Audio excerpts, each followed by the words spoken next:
किसी न किसी राजनीतिक कारण से Some people are not allowing discussions with farmers because of political motivation and some political ideology. In context of farm laws, these people of this particular political ideology are firing guns from farmers' shoulders. These people have no solid logic, and that's why they are raising irrelevant points in the name of farmers.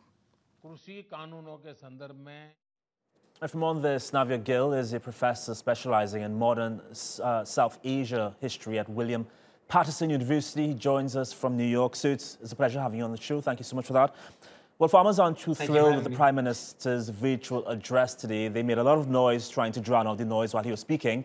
But they say his speech was an attempt to divide and mislead. Can you just tell us more about what they want, including the demands for legal guarantees on what's referred to as the minimum support price? Yes, the speech given by the Prime Minister was seen as a kind of theatric performance. The people that he sort of assembled in front of him have no real representation. And meanwhile, he is ignoring the almost 400,000 people that are camped out on the outskirts of the capital city for the past month. These are led by Sikh farmers and laborers, organized by 31 trade unions.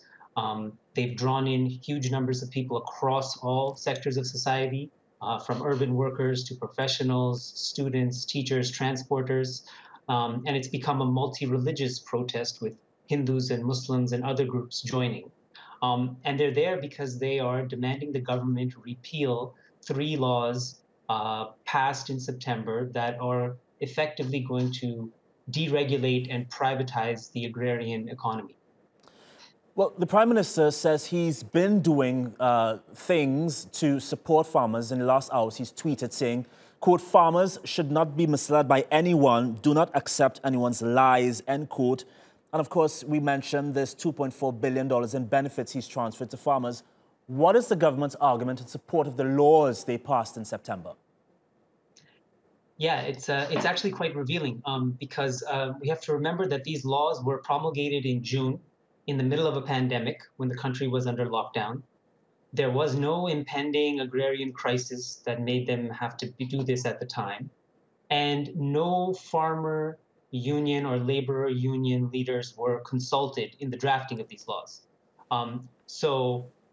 What you have is the government, in a sense, revealing its own arrogance and condescension at its own people by saying that these people are simply being misled, that they're delusional, that they're being manipulated by others.